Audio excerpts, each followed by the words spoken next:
Allen piece ਦੀ ਕਿਤਾਬ ਹੈ ਸਵਾਲ ਹੀ ਜਵਾਬ ਹਨ। ਐਂਗੀ ਮਿਲੀ ਰੇ ਅਤੇ ਰੂਥ ਨਾਲ।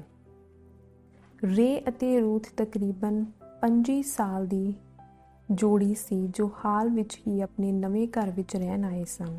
ਉਹਨਾਂ ਦਾ ਮਕਾਨ ਐਂਗੀ ਦੇ ਮਕਾਨ ਤੋਂ 2 ਘਰ ਦੂਰ ਸੀ। ਗੁਆਂਢੀਆਂ ਦੀ ਸੁਭਾਵਿਕ ਚਰਚਾ ਦੌਰਾਨ ਐਂਗੀ ਨੇ ਉਹਨਾਂ ਨੂੰ ਦੱਸਿਆ ਕਿ ਉਹ ਮਾਰਕੀਟਿੰਗ ਕਾਰੋਬਾਰ ਨਾਲ ਜੁੜੀ ਹੋਈ ਹੈ ਅਤੇ ਉਹਨਾਂ ਲੋਕਾਂ ਨੂੰ ਇਹ ਦੱਸਣਾ ਚਾਹੇਗੀ ਕਿ ਇਹ ਕਾਰੋਬਾਰ ਕਿਸ ਤਰ੍ਹਾਂ ਕੰਮ ਕਰਦਾ ਹੈ। ਇਸ ਤੇ ਰੂਥ ਨੇ ਕਿਹਾ ਕਿ ਉਸਨੂੰ ਨਹੀਂ ਲੱਗਦਾ ਕਿ ਇਸ ਕੰਮ ਵਿੱਚ ਉਹਨਾਂ ਲੋਕਾਂ ਦੀ ਕੋਈ ਦਿਲਚਸਪੀ ਹੋਵੇਗੀ ਕਿਉਂਕਿ ਉਹਨਾਂ ਕੋਲ ਇਸ ਦੇ ਲਈ ਖਾਲੀ ਸਮਾਂ ਬਚਦਾ ਹੀ ਨਹੀਂ। ਰੇ 2 ਥਾਵਾਂ ਤੇ ਕੰਮ ਕਰ ਰਿਹਾ ਸੀ ਅਤੇ ਰਾਤ ਨੂੰ ਰੂਥ ਨੂੰ ਨਵੇਂ ਘਰ ਵਿੱਚ ਸਮਾਨ ਢੰਗ ਨਾਲ ਜਮਾਉਣ ਲਈ ਜੁਟਣਾ ਪੈਂਦਾ ਸੀ। ਐਂਗੀ ਨੇ ਕਿਹਾ ਕਿ ਇਸ ਤਰ੍ਹਾਂ ਕੁਝ ਲੋਕਾਂ ਦੇ ਨਾਲ ਹੁੰਦਾ ਹੈ ਜੋ 2 ਥਾਵਾਂ ਤੇ ਨੌਕਰੀ ਕਰਦੇ ਹਨ ਅਤੇ ਜੋ ਘਰ ਬਦਲ ਕੇ ਨਵੇਂ ਘਰ ਵਿੱਚ ਰਹਿਣ ਆਉਂਦੇ ਹਨ। ਫਿਰ ਵੀ ਉਹ ਉਹਨਾਂ ਨੂੰ ਆਪਣਾ ਕਾਰੋਬਾਰ ਵਿਖਾਉਣਾ ਚਾਹੇਗੀ ਕਿਉਂਕਿ ਸ਼ਾਇਦ ਉਹ ਇਸ ਕਾਰੋਬਾਰ ਵਿੱਚ ਭਵਿੱਖ ਵਿੱਚ ਰੁਚੀ ਲੈਣ। ਐਂਗੀ ਨੇ ਉਹਨਾਂ ਨੂੰ ਆਪਣੇ ਘਰ ਕੌਫੀ ਪੀਣ ਲਈ ਸੱਦਾ ਦਿੱਤਾ। ਕੀ ਸ਼ਨੀਚਰਵਾਰ ਦੁਪਹਿਰ 4 ਵਜੇ ਠੀਕ ਰਹੇਗਾ? ਉਸਨੇ ਪੁੱਛਿਆ। ਰੇ ਅਤੇ ਰੂਥ ਤਿਆਰ ਹੋ ਗਏ। ਉਹ ਦੋਨੇ 4 ਵਜੇ ਪੁੱਜ ਗਏ ਅਤੇ ਕੌਫੀ ਪੀਣ ਦੇ ਬਾਅਦ ਐਂਗੀ ਨੇ ਉਹਨਾਂ ਨੂੰ ਦੱਸਿਆ ਕਿ ਨੈਟਵਰਕਿੰਗ ਕਾਰੋਬਾਰ ਕੀ ਹੁੰਦਾ ਹੈ। ਰੇ ਅਤੇ ਰੂਥ ਨੇ ਐਂਗੀ ਨੂੰ ਦੱਸਿਆ ਕਿ ਉਹਨਾਂ ਨੇ ਨੈਟਵਰਕਿੰਗ ਦੇ ਬਾਰੇ ਸੁਣ ਰੱਖਿਆ ਸੀ ਅਤੇ ਉਹ ਇਹੋ ਜਿਹੇ ਲੋਕਾਂ ਨੂੰ ਜਾਣਦੇ ਹਨ ਜਿਨ੍ਹਾਂ ਨੇ ਇਸ ਕਾਰੋਬਾਰ ਨੂੰ ਕਰਨ ਲਈ ਕੋਸ਼ਿਸ਼ ਕੀਤੀ ਅਤੇ ਜਿਹੜੇ ਅਸਫਲ ਹੋ ਗਏ ਸਨ। ਉਹਨਾਂ ਦੀ ਨਜ਼ਰ ਵਿੱਚ ਇਹ ਸਾਬਣ ਵੇਚਣ ਨਾਲ ਸੰਬੰਧਿਤ ਸੀ। ਇਹਨਾਂ ਕਹਿਣ ਤੋਂ ਬਾਅਦ ਉਹਨਾਂ ਨੇ ਪੁੱਛਿਆ ਕਿ ਇਹ ਐਮਵੇ ਦੀ ਤਰ੍ਹਾਂ ਹੈ। ਇਸ ਤੇ ਐਂਗੀ ਨੇ ਚਰਚਾ ਦੀ ਵਾਂਗਡੋਰ ਸੰਭਾਲ ਲਈ। ਐਂਗੀ, ਕੀ ਤੁਸੀਂ ਜਾਣਦੇ ਹੋ ਕਿ ਲੋਕ ਨੈਟਵਰਕਿੰਗ ਕਾਰੋਬਾਰ ਕਿਉਂ ਸ਼ੁਰੂ ਕਰਦੇ ਹਨ? ਰੇ, ਇਹ ਪਿਰਾਮਿਡ ਵੇਚਣ ਦੀ ਤਰ੍ਹਾਂ ਹੈ, ਨਹੀਂ ਕਿ? ਐਂਗੀ, ਲਓ ਮੈਂ ਤੁਹਾਨੂੰ ਦੱਸ ਦਿੰਦੀ ਹਾਂ। ਐਂਗੀ, ਸਹਿਜਤਾ ਨਾਲ ਆਪਣਾ PMF ਕਾਰਡ ਦੱਸਦਿਆਂ। ਇਹ ਉਹ ਮੁੱਖ ਕਾਰਨ ਹਨ ਜਿਨ੍ਹਾਂ ਦੇ ਕਾਰਨ ਲੋਕ ਨੈਟਵਰਕਿੰਗ ਕਾਰੋਬਾਰ ਵਿੱਚ ਸ਼ਾਮਿਲ ਹੁੰਦੇ ਹਨ।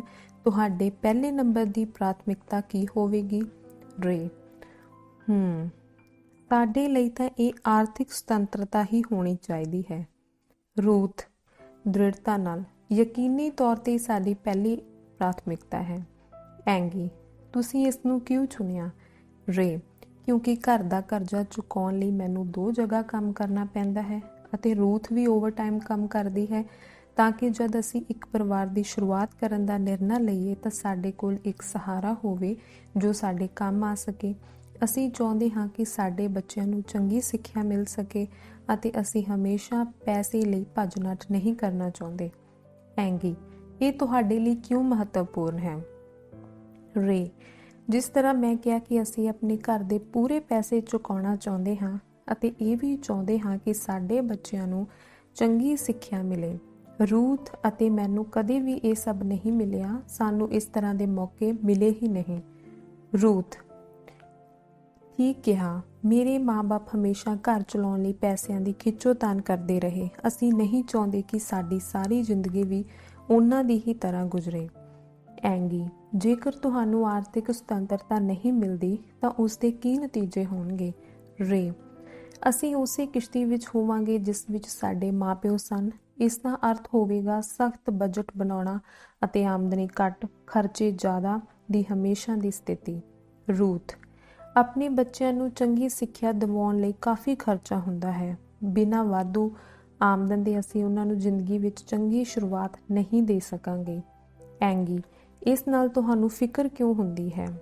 ਰੇ, ਜਿਸ ਤਰ੍ਹਾਂ ਅਸੀਂ ਕਿਹਾ ਜੇਕਰ ਅਸੀਂ ਆਰਥਿਕ ਸੁਤੰਤਰਤਾ ਪ੍ਰਾਪਤ ਕਰਨ ਦੀ ਕੋਸ਼ਿਸ਼ ਨਹੀਂ ਕਰਦੇ ਹਾਂ ਤਾਂ ਅਸੀਂ ਹਮੇਸ਼ਾ ਜੂਝਦੇ ਹੀ ਰਹਾਂਗੇ ਅਤੇ ਇਸ ਤਰ੍ਹਾਂ ਕੌਣ ਚਾਹੁੰਦਾ ਹੈ? ਰੂਥ, ਨਾਲ ਹੀ ਸਾਨੂੰ ਰਿਟਾਇਰ ਹੋਣ ਲਈ ਯੋਜਨਾ ਬਣਾਉਣ ਦੀ ਵੀ ਲੋੜ ਪਵੇਗੀ। ਇਸ ਲਈ ਅਸੀਂ ਹੁਣ ਸਖਤ ਮਿਹਨਤ ਕਰਦੇ ਹਾਂ। ਵਿਸ਼ਲੇਸ਼ਣ, ਇਸ ਗੱਲਬਾਤ ਵਿੱਚ ਇਸ ਤਰ੍ਹਾਂ ਦਾ ਕੁਝ ਵੀ ਨਹੀਂ ਕਿਹਾ ਗਿਆ ਜੋ ਇਸੇ ਤਰ੍ਹਾਂ ਦੇ ਆਮ ਜੋੜੇ ਵੱਲੋਂ ਨਾ ਕਿਹਾ ਜਾਵੇ। ਫਰਕ ਸਿਰਫ ਇੰਨਾ ਸੀ ਕਿ ਇਸ ਚਰਚਾ ਵਿੱਚ ਐਂਗੀ ਨੇ 5 ਠੋਸ ਸੋਨੇ ਦੇ ਸਵਾਲਾਂ ਦਾ ਇਸਤੇਮਾਲ ਕੀਤਾ ਅਤੇ ਰੂਥ ਤੇ ਰੇ ਨੇ ਆਪਣੇ ਸ਼ੁਰੂਆਤੀ ਪ੍ਰੇਰਨਾ ਘਟਕ ਉਜਾਗਰ ਕੀਤੇ।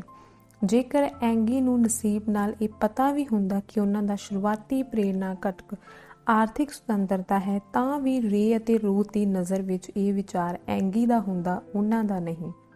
ਜੇਕਰ ਐਂਗੀ ਨੇ ਉਹਨਾਂ ਨੂੰ ਆਰਥਿਕ ਸੁਤੰਤਰਤਾ ਬਾਰੇ ਕੋਈ ਗੱਲ ਕੀਤੀ ਹੁੰਦੀ ਤਾਂ ਰੂਥ ਅਤੇ ਰੇ ਨੇ ਇਤਰਾਜ਼ ਉਠਾਏ ਹੋਣੇ ਸਨ, ਕਿਉਂਕਿ ਇਹ ਐਂਗੀ ਦਾ ਵਿਚਾਰ ਹੁੰਦਾ। ਪਰ ਕਿਉਂਕਿ ਇਹ ਵਿਚਾਰ ਉਹਨਾਂ ਦੇ ਹੀ ਸਨ ਅਤੇ ਇਸ ਤਰ੍ਹਾਂ ਉਹਨਾਂ ਨੇ ਆਪ ਕਿਹਾ ਸੀ, ਇਸ ਕਰਕੇ ਹਕੀਕਤ ਸੀ, ਇਸ ਦੇ ਬਾਰੇ ਕੋਈ ਇਤਰਾਜ਼ ਨਹੀਂ ਹੋ ਸਕਦੇ ਸਨ। ਇਹਨਾਂ 5 ਸਵਾਲਾਂ ਤੇ ਵਿਚਾਰ ਕਰੋ। ਨੰਬਰ 1, ਤੁਹਾਡੇ ਪਹਿਲੇ ਨੰਬਰ ਦੀ ਪ੍ਰਾਥਮਿਕਤਾ ਕੀ ਹੈ? ਅਸਲ ਵਿੱਚ ਸਵਾਲ ਇਹ ਸੀ, ਤੁਸੀਂ ਅੱਜ ਮੇਰੇ ਨੈਟਵਰਕ ਮਾਰਕੀਟਿੰਗ ਕਾਰੋਬਾਰ ਵਿੱਚ ਕਿਉਂ ਸ਼ਾਮਿਲ ਹੋਣਾ ਚਾਹੁੰਦੇ ਹੋ? ਰੇ ਨੇ ਕਿਹਾ ਕਿ ਉਹਨਾਂ ਦਾ ਸ਼ੁਰੂਆਤੀ ਪ੍ਰੇਰਨਾ ਘਟਕ ਆਰਥਿਕ ਸੁਤੰਤਰਤਾ ਸੀ, ਇਸ ਲਈ ਉਹ ਦੋਵੇਂ ਸ਼ਾਮਿਲ ਹੋਣਗੇ। ਅਗਲਾ ਸਵਾਲ, ਤੁਸੀਂ ਇਸੇ ਨੂੰ ਕਿਉਂ ਚੁਣਿਆ? ਇਹ ਸਵਾਲ ਅਸਲ ਵਿੱਚ ਪੁੱਛਦਾ ਹੈ ਕਿ ਤੁਸੀਂ ਇਸੇ ਕਾਰਨ ਨਾਲ ਕਿਉਂ ਸ਼ਾਮਿਲ ਹੋਣਾ ਚਾਹੁੰਦੇ ਹੋ। ਉਹਨਾਂ ਦੋਨਾਂ ਨੇ ਸਪਸ਼ਟ ਕੀਤਾ ਕਿ ਉਹ ਆਪਣੇ ਘਰ ਦੀ ਪੂਰੀ ਰਕਮ ਚੁਕਾਉਣਾ ਚਾਹੁੰਦੇ ਹਨ, ਆਪਣੇ ਬੱਚਿਆਂ ਨੂੰ ਚੰਗੀ ਸਿੱਖਿਆ ਦੇਣਾ ਚਾਹੁੰਦੇ ਹਨ ਅਤੇ ਪੈਸੇ ਦੀ ਕਮੀ ਨਾਲ ਜਿਉਣਾ ਨਹੀਂ ਚਾਹੁੰਦੇ। ਅਗਲਾ ਸਵਾਲ, ਇਹ ਤੁਹਾਡੇ ਲਈ ਮਹੱਤਵਪੂਰਨ ਕਿਉਂ ਹੈ? ਇਹ ਸਵਾਲ ਪੁੱਛਦਾ ਹੈ ਕਿ ਮੈਨੂੰ ਫਿਰ ਤੋਂ ਦੱਸੋ, ਤੁਸੀਂ ਇਸੇ ਕਾਰਨ ਤੋਂ ਕਿਉਂ ਸ਼ਾਮਿਲ ਹੋਣਾ ਚਾਹੁੰਦੇ ਹੋ? ਰੇ ਕਹਿੰਦਾ ਹੈ ਕਿ ਜਿਸ ਤਰ੍ਹਾਂ ਮੈਂ ਕਿਹਾ ਅਤੇ ਫਿਰ ਤੋਂ ਆਪਣੀਆਂ ਗੱਲਾਂ ਦੁਹਰਾਉਂਦਾ ਹੈ ਅਤੇ ਉਹਨਾਂ ਕਾਰਨਾਂ ਨੂੰ ਹੋਰ ਸਪਸ਼ਟ ਕਰਦਾ ਹੈ ਜਿਨ੍ਹਾਂ ਵਾਸਤੇ ਉਹ ਇਸ ਕਾਰੋਬਾਰ ਵਿੱਚ ਆਉਣਾ ਚਾਹੁੰਦਾ ਹੈ। ਰੂਥ ਵੀ ਹੋਰ ਕਈ ਤਰਕ ਦਿੰਦੀ ਹੈ ਕਿ ਕਿਉਂਕਿ ਆਰਥਿਕ ਸੁਤੰਤਰਤਾ ਉਹਨਾਂ ਦੇ ਲਈ ਪਹਿਲੇ ਨੰਬਰ ਦਾ ਕਾਰਨ ਹੈ, ਜਿਸ ਲਈ ਦੋਨਾਂ ਨੂੰ ਇਸ ਕਾਰੋਬਾਰ ਵਿੱਚ ਸ਼ਾਮਿਲ ਹੋਣਾ ਚਾਹੀਦਾ ਹੈ। ਆਖਿਰਕਾਰ ਉਸਦੇ ਮਾਂ-ਪਿਓ ਨੂੰ ਘਰ ਦੇ ਖਰਚੇ ਚਲਾਉਣ ਵਿੱਚ ਤਕਲੀਫਾਂ ਆਉਂਦੀਆਂ ਸਨ ਅਤੇ ਉਹ ਆਪ ਇਹਨਾਂ ਤਕਲੀਫਾਂ ਵਿੱਚ ਨਹੀਂ ਸੀ ਜਿਉਣਾ ਚਾਹੁੰਦੀ। ਅਗਲਾ ਸਵਾਲ, ਜੇਕਰ ਆਰਥਿਕ ਸੁਤੰਤਰਤਾ ਨਹੀਂ ਮਿਲੀ ਤਾਂ ਉਸਦੇ ਨਤੀਜੇ ਕੀ ਹੋਣਗੇ? ਇਹ ਸਵਾਲ ਅਸਲ ਵਿੱਚ ਪੁੱਛਦਾ ਹੈ, ਤੁਹਾਡੇ ਨਾਲ ਕੀ ਹੋਵੇਗਾ ਜੇਕਰ ਤੁਸੀਂ ਸ਼ਾਮਿਲ ਨਹੀਂ ਹੁੰਦੇ? ਹੁਣ ਉਹ ਦੋਵੇਂ ਰੋਮਾਂਚਿਤ ਹੋ ਜਾਂਦੇ ਹਨ। ਉਹ ਐਂਗੀ ਨੂੰ ਦੱਸਦੇ ਹਨ ਕਿ ਉਹ ਆਪਣੇ ਮਾਂ-ਪਿਓ ਦੀ ਤਰ੍ਹਾਂ ਤੰਗੀ ਵਿੱਚ ਆਪਣਾ ਜੀਵਨ ਗੁਜ਼ਾਰਾ ਨਹੀਂ ਚਾਹੁੰਦੇ ਅਤੇ ਉਹ ਇਹ ਵੀ ਨਹੀਂ ਚਾਹੁੰਦੇ ਕਿ ਉਹਨਾਂ ਦੇ ਬੱਚਿਆਂ ਨੂੰ ਕੇਵਲ ਇਸ ਕਰਕੇ ਚੰਗੀ ਸਿੱਖਿਆ ਨਹੀਂ ਮਿਲ ਸਕੇ ਕਿਉਂਕਿ ਉਹਨਾਂ ਕੋਲ ਲੋੜ ਅਨੁਸਾਰ ਪੈਸੇ ਨਹੀਂ ਹਨ। ਅਗਲਾ ਸਵਾਲ, ਇਹਨਾਂ ਨਤੀਜਿਆਂ ਤੋਂ ਤੁਹਾਨੂੰ ਫਿਕਰ ਕਿਉਂ ਹੁੰਦੀ ਹੈ? ਇਹ ਸਵਾਲ ਉਹਨਾਂ ਨੂੰ ਪਹਿਲੀ ਪ੍ਰਾਥਮਿਕਤਾ ਨੂੰ ਦੁਹਰਾਉਣ ਦੀ ਬੇਨਤੀ ਕਰਦਾ ਹੈ। ਉਹ ਦੋਵੇਂ ਉਤਸ਼ਾਹਿਤ ਹੋ ਜਾਂਦੇ ਹਨ। ਉਹ ਬਾਰ-ਬਾਰ ਜ਼ੋਰ ਪਾਉਂਦੇ ਹਨ ਕਿ ਕਿਉਂਕਿ ਆਰਥਿਕ ਸੁਤੰਤਰਤਾ ਉਹਨਾਂ ਦੇ ਕਾਰੋਬਾਰ ਵਿੱਚ ਸ਼ਾਮਿਲ ਹੋਣ ਲਈ ਪਹਿਲੇ ਨੰਬਰ ਦਾ ਕਾਰਨ ਸੀ। ਉਹਨਾਂ ਨੇ ਐਂਗੀ ਨੂੰ ਦੱਸਿਆ, ਐਂਗੀ ਨੇ ਉਹਨਾਂ ਨੂੰ ਨਹੀਂ ਦੱਸਿਆ। ਜੇਕਰ ਐਂਗੀ ਨੇ ਉਹਨਾਂ ਨੂੰ ਇਹ ਸਭ ਗੱਲਾਂ ਠੀਕ ਤਰ੍ਹਾਂ ਦੱਸੀਆਂ ਹੁੰਦੀਆਂ ਤਾਂ ਵੀ ਸ਼ਾਇਦ ਉਹਨਾਂ ਨੇ ਬਹਾਨੇਬਾਜ਼ੀ ਕੀਤੀ ਹੁੰਦੀ ਕਿ ਉਹ ਨੈਟਵਰਕਿੰਗ ਮਾਰਕੀਟਿੰਗ ਦਾ ਕੰਮ ਵਿੱਚ ਕਿਉਂ ਸ਼ਾਮਿਲ ਨਹੀਂ ਹੋ ਸਕਦੇ। ਪਰ ਕਿਉਂਕਿ ਉਹਨਾਂ ਨੇ ਆਪ ਐਂਗੀ ਨੂੰ ਆਪਣੇ ਸ਼ਾਮਿਲ ਹੋਣ ਦੇ ਕਾਰਨ ਦੱਸੇ ਸਨ, ਇਸੇ ਕਰਕੇ ਕਾਰਨ ਅਸਲ ਵਿੱਚ ਸਨ। ਇਸ ਇੰਟਰਵਿਊ ਦੇ ਬਾਅਦ ਐਂਗੀ ਨੇ ਉਹਨਾਂ ਨੂੰ ਦੱਸਿਆ ਕਿ ਯੋਜਨਾ ਕਿਸ ਤਰ੍ਹਾਂ ਕੰਮ ਕਰਦੀ ਹੈ ਅਤੇ ਇਸ ਦੇ ਲਾਭਕਾਰੀ ਨਤੀਜਿਆਂ ਨੂੰ ਦੱਸਦਿਆਂ ਉਹਨਾਂ ਦੇ ਸ਼ਬਦਾਂ ਦਾ ਹੀ ਇਸਤੇਮਾਲ ਕੀਤਾ। ਉਸਨੇ ਉਹਨਾਂ ਨੂੰ ਉਹ ਮੁਨਾਫੇ ਦੱਸੇ ਜਿਹੜੇ ਉਹਨਾਂ ਨੂੰ ਹਾਸਲ ਹੋਣਗੇ ਅਤੇ ਉਹ ਨੁਕਸਾਨ ਜਿਨ੍ਹਾਂ ਤੋਂ ਉਹ ਬਚ ਸਕਦੇ ਸਨ। ਰੇ ਅਤੇ ਰੂਥ ਦੀ ਨਜ਼ਰਾਂ ਵਿੱਚ ਇਹ ਉਹਨਾਂ ਦੇ ਸੁਪਨਿਆਂ ਦਾ ਪਰਿਪੂਰਨ ਉੱਤਰ ਸੀ, ਕਿਉਂਕਿ ਉਹ ਆਪਣੇ ਹੀ ਸ਼ਬਦਾਂ ਨੂੰ ਦੂਜੇ ਦੇ ਮੂੰਹ ਤੋਂ ਸੁਣ ਰਹੇ ਸਨ। ਆਪਣੇ ਹੀ ਟੀਚੇ ਅਤੇ ਆਪਣੇ ਹੀ ਡਰ ਜਿਹੜੇ ਇੱਕ ਪ੍ਰਸਤਾਵਿਤ ਯੋਜਨਾ ਦੇ ਰੂਪ ਵਿੱਚ ਸਨ, ਇਹ ਸਭ ਉਹਨਾਂ ਦਾ ਹੀ ਸੀ, ਐਂਗੀ ਦਾ ਨਹੀਂ। ਕਿਸ ਤਰ੍ਹਾਂ ਬਰੂਨੋ ਨੇ ਇੱਕ ਸਖਤ ਚਨੇ ਨੂੰ ਫੋੜਿਆ।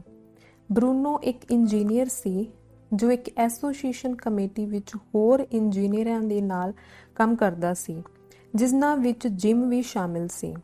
ਬਰੂਨੋ ਨੇ 1 ਸਾਲ ਪਹਿਲਾਂ ਨੈਟਵਰਕ ਮਾਰਕੀਟਿੰਗ ਦਾ ਕੰਮ ਸ਼ੁਰੂ ਕੀਤਾ ਅਤੇ ਉਸਦੀ ਨਜ਼ਰ ਵਿੱਚ ਇਹ ਇੰਜੀਨੀਅਰਿੰਗ ਦੀ ਰੋਜ਼ਾਨਾ ਦੇ ਕੰਮ ਵਿਹਾਰ ਤੋਂ ਬਾਹਰ ਨਿਕਲਣ ਦਾ ਠੀਕ ਮੌਕਾ ਸੀ।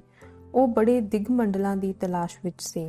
ਬਰੂਨੋ ਨੇ ਜਿਮ ਤੋਂ ਕਈ ਵਾਰ ਕਾਰੋਬਾਰੀ ਮੌਕੇ ਦਾ ਜ਼ਿਕਰ ਕੀਤਾ, ਪਰ ਹਰ ਵਾਰ ਉਸਨੂੰ ਠੰਡਾ ਹੁੰਗਾਰਾ ਹੀ ਮਿਲਿਆ। ਜਿਮ ਦੀ ਭੈਣ ਇਹਨਾਂ ਯੋਜਨਾਵਾਂ ਵਿੱਚੋਂ ਇੱਕ ਵਿੱਚ ਸ਼ਾਮਿਲ ਸੀ ਅਤੇ ਉਸਨੇ ਜਿਮ ਨੂੰ ਉਸ ਵਿੱਚ ਸ਼ਾਮਿਲ ਕਰਨ ਦੀ ਕੋਸ਼ਿਸ਼ ਕੀਤੀ, ਪਰ ਜਿਮ ਨੇ ਕੋਈ ਰੁਚੀ ਨਹੀਂ ਲਈ ਕਿਉਂਕਿ ਉਸਨੇ ਮਹਿਸੂਸ ਕੀਤਾ ਸੀ ਕਿ ਉਹ ਇੱਕ ਇੰਜੀਨੀਅਰ ਹੈ, ਕੋਈ ਸੇਲਸਮੈਨ ਨਹੀਂ, ਅਤੇ ਉਹ ਆਪਣੇ ਦੋਸਤਾਂ ਨੂੰ ਪਰੇਸ਼ਾਨ ਨਹੀਂ ਕਰਨਾ ਚਾਹੁੰਦਾ। ਇੱਕ ਸ਼ਾਮ ਕੌਫੀ ਪੀਂਦੇ ਪੀਂਦੇ ਬਰੂਨੋ ਨੇ ਸਹਿਜਤਾ ਨਾਲ ਆਪਣਾ ਨਵਾਂ ਬਿਜ਼ਨਸ ਕਾਰਡ ਕੱਢਿਆ, ਜਿਸ ਦੇ ਪਿੱਛੇ ਪ੍ਰੇਰਨਾ ਘਟਕਾਂ ਦੀ ਸੂਚੀ ਛਪੀ ਹੋਈ ਸੀ। ਜਿਮ ਨੇ ਕਾਰਡ ਵੇਖਿਆ, ਜਿਸ ਤੇ ਬਰੂਨੋ ਦੇ ਨਾਮ ਥੱਲੇ ਨੈਟਵਰਕ ਐਂਡ ਡਿਸਟ੍ਰੀਬਿਊਸ਼ਨ ਛਪਿਆ ਹੋਇਆ ਸੀ। ਬਰੂਨੋ: ਜਿਮ, ਕੀ ਤੂੰ ਜਾਣਦਾ ਹੈ ਕਿ ਨੈਟਵਰਕਿੰਗ ਦਾ ਕੀ ਮਤਲਬ ਹੁੰਦਾ ਹੈ? ਜਿਮ: ਹਾਂ, ਜਿਸ ਤਰ੍ਹਾਂ ਮੈਂ ਦੱਸਿਆ ਸੀ, ਮੇਰੀ ਭੈਣ ਵੀ ਇਸੇ ਕਾਰੋਬਾਰ ਵਿੱਚ ਸੀ। ਇਹ ਇੱਕ ਤਰ੍ਹਾਂ ਦੀ ਪਿਰਾਮਿਡ ਯੋਜਨਾ ਹੈ, ਨਹੀਂ ਕਿ? ਬਰੂਨੋ: ਲਓ, ਮੈਂ ਦੱਸ ਦਿੰਦਾ ਹਾਂ। ਬਰੂਨੋ ਨੇ ਬਿਜ਼ਨਸ ਕਾਰਡ ਨੂੰ ਪਲਟਾ ਕੇ ਪ੍ਰਾਥਮਿਕ ਪ੍ਰੇਰਨਾ ਘਟਕਾਂ ਦੀ ਸੂਚੀ ਜਿਮ ਦੇ ਸਾਹਮਣੇ ਕਰ ਦਿੱਤੀ। ਬਰੂਨੋ: ਤੁਹਾਡੇ ਪਹਿਲੇ ਨੰਬਰ ਦੀ ਪ੍ਰਾਥਮਿਕਤਾ ਕੀ ਹੋਵੇਗੀ ਜਿਮ? ਜਿਮ: ਮੈਂ ਸੋਚਦਾ ਹਾਂ ਆਪਣਾ ਖੁਦ ਦਾ ਕਾਰੋਬਾਰ ਅਤੇ ਦੂਜਿਆਂ ਦੀ ਸਹਾਇਤਾ ਕਰਨਾ। ਬਰੂਨੋ: ਤੁਸੀਂ ਇਹਨਾਂ ਦੋਨਾਂ ਨੂੰ ਹੀ ਕਿਉਂ ਚੁਣਿਆ? ਜਿਮ: ਮੈਂ ਆਪਣੇ ਲਈ ਕੰਮ ਕਰਨ ਦਾ ਮੌਕਾ ਚਾਹਾਂਗਾ, ਕਿਉਂਕਿ ਮੈਂ ਇੰਜੀਨੀਅਰਿੰਗ ਦੀ ਚੱਕੀ ਵਿੱਚ ਕਰੀਬ 20 ਸਾਲਾਂ ਤੋਂ ਪਿਸ ਰਿਹਾ ਹਾਂ। ਜੇਕਰ ਮੈਂ ਨੈਟਵਰਕਿੰਗ ਵਿੱਚ ਸ਼ਾਮਿਲ ਹੁੰਦਾ ਹਾਂ ਤਾਂ ਇਸ ਪ੍ਰਕਿਰਿਆ ਵਿੱਚ ਦੂਜਿਆਂ ਦੀ ਸਹਾਇਤਾ ਕਰਨਾ ਚਾਹਾਂਗਾ।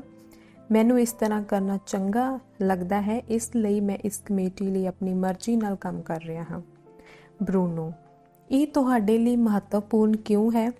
ਜਿਮ: ਜਿਸ ਤਰ੍ਹਾਂ ਮੈਂ ਕਿਹਾ, ਭਵਿੱਖ ਵਿੱਚ ਵੀ ਮੇਰੇ ਲਈ ਉਹੀ ਪੁਰਾਣੀ ਰੂਟੀਨ ਦੀ ਜ਼ਿੰਦਗੀ ਹੋਵੇਗੀ। ਤੁਸੀਂ ਜਾਣਦੇ ਹੀ ਹੋ ਕਿ ਇਹ ਕਿਸ ਤਰ੍ਹਾਂ ਦਾ ਕੰਮ ਹੈ। ਬਰੂਨੋ: ਮੈਂ ਇਹਨਾਂ ਦਿਨਾਂ ਵਿੱਚ ਆਪਣੀ ਰਿਟਾਇਰਮੈਂਟ ਦੇ ਬਾਰੇ ਜ਼ਿਆਦਾ ਤੋਂ ਜ਼ਿਆਦਾ ਵਿਚਾਰ ਕਰ ਰਿਹਾ ਹਾਂ ਅਤੇ ਇਹ ਬੜਾ ਦੁਖਦਾਈ ਹੈ। ਮੈਂ ਕੁਝ ਹੋਰ ਕਰਨਾ ਚਾਹੁੰਦਾ ਹਾਂ, ਪਰ 38 ਸਾਲਾਂ ਦੀ ਉਮਰ ਵਿੱਚ ਇਹ ਬੜਾ ਵੱਡਾ ਖਤਰਾ ਹੈ ਜਿਸ ਨੂੰ ਚੁੱਕਣ ਵਿੱਚ ਮੈਨੂੰ ਡਰ ਲੱਗਦਾ ਹੈ।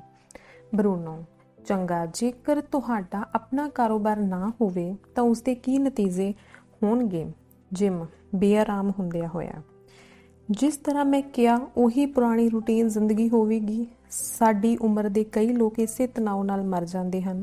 ਜੇਕਰ ਮੇਰੇ ਕੋਲ ਜ਼ਿਆਦਾ ਸਮਾਂ ਰਹਿੰਦਾ ਹੈ ਤਾਂ ਮੈਂ ਆਪਣੇ ਪੁੱਤਰ ਦੇ ਸਕੂਲ ਵਿੱਚ ਪਾਲਕ ਸਮਿਤੀ ਵਿੱਚ ਸ਼ਾਮਿਲ ਹੋਣਾ ਚਾਹਾਂਗਾ। ਮੈਂ ਆਪਣੇ ਵਰਕਸ਼ਾਪ ਵਿੱਚ ਜ਼ਿਆਦਾ ਸਮਾਂ ਬਿਤਾਉਣਾ ਚਾਹਾਂਗਾ ਅਤੇ ਖੁਦ ਦੇ ਨਿਰਣੇ ਲੈਣੇ ਚਾਹਾਂਗਾ। ਮੈਂ ਆਪਣੇ ਜੀਵਨ ਨੂੰ ਦੂਜਿਆਂ ਦੇ ਕੰਟਰੋਲ ਵਿੱਚ ਵੇਖਦੇ ਵੇਖਦੇ ਥੱਕ ਗਿਆ ਹਾਂ। ਬਰੂਨੋ: ਇਸ ਤੋਂ ਤੁਹਾਨੂੰ ਫਿਕਰ ਕਿਉਂ ਹੁੰਦੀ ਹੈ? ਜਿਮ: ਕਿਉਂਕਿ ਜੇਕਰ ਮੇਰੇ ਕੋਲ ਜ਼ਿਆਦਾ ਸਮਾਂ ਹੋਵੇਗਾ ਤਾਂ ਮੈਂ ਚੀਜ਼ਾਂ ਨੂੰ ਦੂਜੀ ਤਰ੍ਹਾਂ ਕਰਨਾ ਚਾਹਾਂਗਾ। ਮੈਂ ਜ਼ਿਆਦਾ ਜੀਣਾ ਚਾਹਾਂਗਾ ਤੇ ਕੰਮ ਘੱਟ ਕਰਨਾ ਚਾਹਾਂਗਾ। ਜੀਵਨ ਸ਼ੈਲੀ ਬਦਲਣ ਲਈ ਮੈਂ ਆਪਦੇ ਲਈ ਚੀਜ਼ਾਂ ਕਰਨਾ ਚਾਹਾਂਗਾ। ਬਰੂਨੋ: ਨੈਟਵਰਕਿੰਗ ਕਾਰੋਬਾਰ ਬਣਿਆ ਹੀ ਇਸੇ ਤਰ੍ਹਾਂ ਹੈ ਕਿ ਤੁਹਾਨੂੰ ਇੱਥੇ ਸਭ ਚੀਜ਼ਾਂ ਇੱਕੋ ਵੇਲੇ ਮਿਲ ਜਾਂਦੀਆਂ ਹਨ। ਇਹ ਤੁਹਾਨੂੰ ਜ਼ਿਆਦਾ ਸਮਾਂ, ਜ਼ਿਆਦਾ ਸੁਤੰਤਰਤਾ ਦਿੰਦਾ ਹੈ। ਆਪਣਾ ਕਾਰੋਬਾਰ ਆਰੰਭ ਕਰਨ ਦੇ ਅਤੇ ਦੂਜਿਆਂ ਦੀ ਸਹਾਇਤਾ ਕਰਨ ਦੇ ਮੌਕੇ ਪ੍ਰਦਾਨ ਕਰਦਾ ਹੈ, ਅਤੇ ਉਹ ਵੀ ਨਵੇਂ ਕੈਰੀਅਰ ਦੀ ਸ਼ੁਰੂਆਤ ਦੇ ਕਿਸੇ ਖਤਰੇ ਤੋਂ ਬਿਨਾਂ। ਮੈਂ ਤੁਹਾਨੂੰ ਦਿਖਾਉਂਦਾ ਹਾਂ ਕਿ ਇਸ ਤੋਂ ਮੈਨੂੰ ਕੀ ਲਾਭ ਮਿਲੇ। 1 ਸਾਲ ਤੋਂ ਵੱਧ ਸਮੇਂ ਤੱਕ ਬਰੂਨੋ ਜਿਮ ਨੂੰ ਕਾਰੋਬਾਰ ਵਿੱਚ ਸ਼ਾਮਿਲ ਕਰਨ ਲਈ ਅਸਫਲ ਕੋਸ਼ਿਸ਼ਾਂ ਕਰ ਰਿਹਾ ਸੀ। ਜਦੋਂ ਬਰੂਨੋ ਨੇ 5 ਠੋਸ ਸਵਾਲਾਂ ਦਾ ਰਹੱਸ ਸਿੱਖਿਆ ਤਾਂ ਉਸਨੇ ਮਹਿਸੂਸ ਕੀਤਾ ਕਿ ਸਾਲ ਭਰ ਤੋਂ ਹੀ ਉਹ ਜਿਮ ਨੂੰ ਇਹ ਦੱਸਣ ਦਾ ਯਤਨ ਕਰ ਰਿਹਾ ਸੀ ਕਿ ਜਿਮ ਨੂੰ ਆਪਣੇ ਜੀਵਨ ਦੇ ਨਾਲ ਕੀ ਕਰਨਾ ਚਾਹੀਦਾ ਹੈ। ਇਹ ਬਰੂਨੋ ਦਾ ਵਿਚਾਰ ਸੀ, ਜਿਮ ਦਾ ਨਹੀਂ। ਬਰੂਨੋ ਨੇ ਕਾਰਡ ਦੇ ਪਿੱਛੇ ਦਿੱਤੀ ਗਈ ਸੂਚੀ ਅਤੇ 5 ਠੋਸ ਸੋਨੇ ਦੇ ਸਵਾਲਾਂ ਨਾਲ ਜਿਮ ਨੂੰ ਇਹ ਦੱਸਣ ਤੇ ਮਜਬੂਰ ਕਰ ਦਿੱਤਾ ਕਿ ਉਹ ਕਾਰੋਬਾਰ ਵਿੱਚ ਕਿਉਂ ਸ਼ਾਮਿਲ ਹੋਣਾ ਚਾਹੇਗਾ। ਜਦੋਂ ਜਿਮ ਨੇ ਕਾਰੋਬਾਰ ਦੀ ਯੋਜਨਾ ਵੇਖੀ ਤਾਂ ਉਸਨੂੰ ਆਪਣੀਆਂ ਅੱਖਾਂ ਤੇ ਯਕੀਨ ਹੀ ਨਹੀਂ ਹੋਇਆ। ਉਸਨੇ ਪੁੱਛਿਆ, ਇਹ ਮੈਨੂੰ ਅੱਜ ਤੋਂ ਪਹਿਲਾਂ ਕਿਸੇ ਨੇ ਕਿਉਂ ਨਹੀਂ ਵਿਖਾਇਆ? ਇਸ ਦਾ ਉੱਤਰ ਇਹ ਸੀ ਕਿ ਇਸ ਤੋਂ ਪਹਿਲਾਂ ਉਸਨੂੰ ਇਹ ਦੱਸਿਆ ਗਿਆ ਸੀ ਕਿ ਉਸਨੂੰ ਸ਼ਾਮਿਲ ਕਿਉਂ ਹੋਣਾ ਚਾਹੀਦਾ ਹੈ। ਇਸ ਤੋਂ ਪਹਿਲਾਂ ਉਸ ਤੋਂ ਕਿਸੇ ਨੇ ਉਸਦੇ ਪ੍ਰਾਥਮਿਕ ਪ੍ਰੇਰਨਾ ਘਟਕ ਦੇ ਬਾਰੇ ਪੁੱਛਿਆ ਹੀ ਨਹੀਂ ਸੀ।